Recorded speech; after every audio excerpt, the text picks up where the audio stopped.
किसी को नहीं मालूम अभी तक कि उस एफआईआर में क्या है, कौन सी धाराएं, कौन सी नहीं है। जब ये लड़कियां मेडल जीत के आती हैं तो हम सब ट्वीट करते हैं, सब कहते हैं कि हमारा गर्व है। सारे जितने भी नेता हैं, हम इंक्लूडेड इसमें, हम सब कहते हैं कि ये सबसे बड़ी बात है, देश के लिए अच्छा है, ये है, इन्होंने देश का गर्व सम्मान रखा है। और आज जब सड़क पे बैठी हुई हैं, जब कह रही है कि हमारी बात सुन लीजिए, हमारे साथ गलत हुआ है, तो कोई सुनने को तैयार नहीं।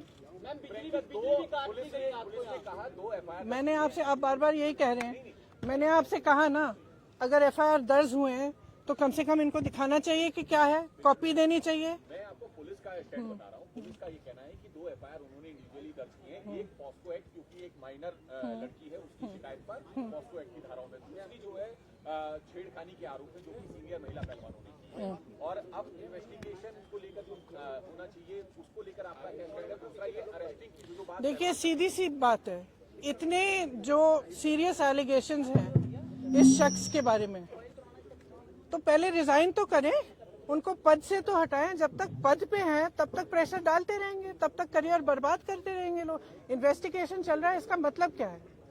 मतलब क्या है? अगर वो आदमी उसी पद पे है जहां सबसे ज्यादा पावर है सबके ऊपर, सारे प्लेयर्स के ऊपर, इनके करियर को बर्बाद करने के लिए, इनको तंग करने के लिए, प्रेशराइज करने के लिए, तो फिर आप कैसे कह सकते हैं कि एफआईआर इन्वेस्टिगेशन? क्या मतलब है इसका? पहले रिजाइन करिए, उसको हटाएं पद से, उसका पावर तो लीजिए। जिस पावर, जिस सत्ता ने उसको इनेबल किया है कि वो ये सब करे, पर पहले वो तो हटाइए। पहलवानों का ये भी कहना है कि क्योंकि रूलिंग पार्टी के सिटिंग एमपी हैं और इस वजह से भी कार्रवाई में देरी हुई है। आपका देखिए, जो मैं सुन रही हूँ, जो मुझे बताया गया है, और मैं पूरी तरह से बिलीव करती हूँ, क्योंकि ये लड़कियां जो है इतनी मेहनत करती हैं, इतनी ट्रेनिंग के लिए, इतने शोषण इनको देखने पड़ते हैं, इतना करना पड़ता है एज इट इज, अपनी फैमिलीज के लिए, परिवार के लिए, देश के लिए, प्रदेश के लिए इतना कर रही हैं, तो कुछ कह रही हैं कि इनके साथ, और एक नहीं कह रही है, बहुत सारी ऐसी लड़कियां हैं जिनके साथ ये सब हुआ है।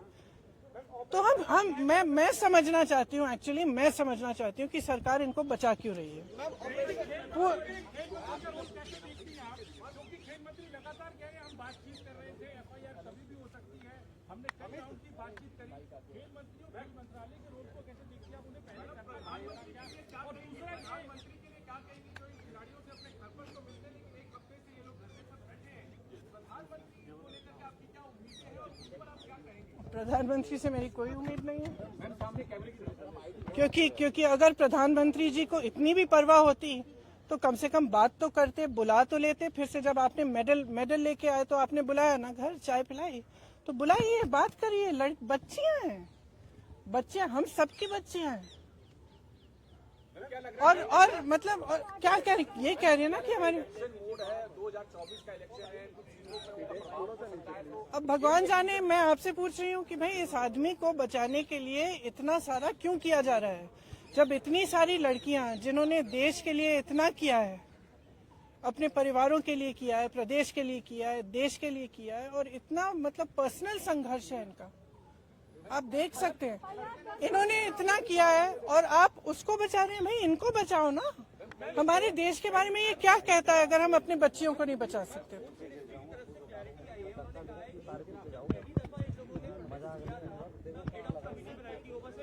देखिए, आप भी जानते हैं, हम भी जानते हैं कि कमेटियां क्या होती हैं। बात टालने का काम होता है कमेटियां। हम कमेटी बना रहे हैं, आप कमेटी के साथ बात कर लो आप, और फिर बात खत्म। यही चाहती है ना सरकार। क्यों?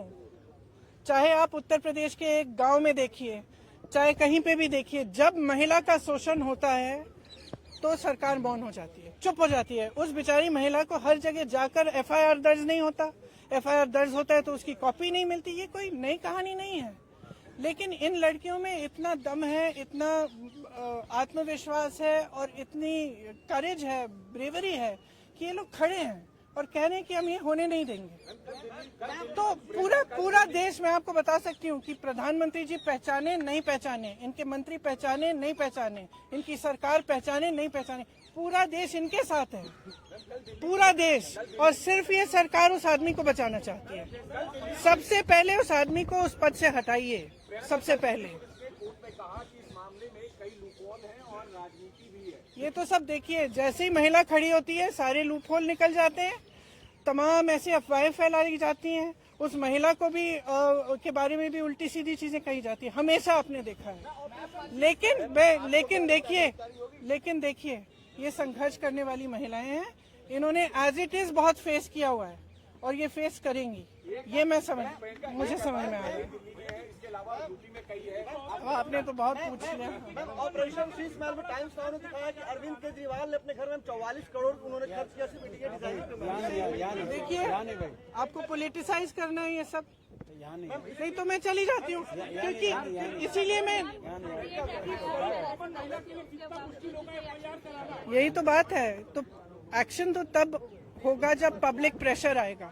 फ्रैंकली आज ये स्थिति है कि पब्लिक इनके साथ है, पब्लिक प्रेशर डाले। मैं इस देश की हर एक महिला को, हर एक लड़की को कहना चाहती हूँ, ये लड़कियां अकेली खड़ी हैं यहाँ, आप इनके साथ खड़े हो और इनकी आवाज को आप बुलंद करो, क्योंकि जब तक आप खड़ी नहीं होंगी तब तक कोई एक्शन नहीं होगा। इस मामले को निपटने की कोशिश होगी, उसके बाद कुछ नहीं होगा। तो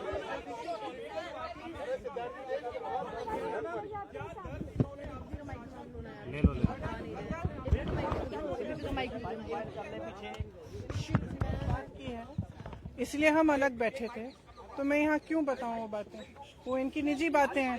लेकिन मैं इतना बताना चाहती हूँ कि मुझे इन पर बहुत गर्व है कि ये आज इस चीज को लेकर खड़े हुए हैं और इसमें एक्चुअली कोई पॉलिटिकल बात नहीं है।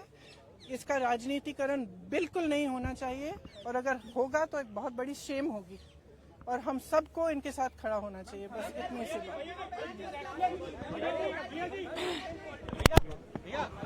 ಹೆಚ್ಚಿನ ವಿಡಿಯೋಗಳಿಗೆ ಪ್ರತಿಧ್ವನಿ ಯೂಟ್ಯೂಬ್ ಚಾನೆಲ್ ಸಬ್ಸ್ಕ್ರೈಬ್ ಮಾಡಿ, ಬೆಲ್ ಐಕಾನ್ ಕ್ಲಿಕ್ ಮಾಡಿ.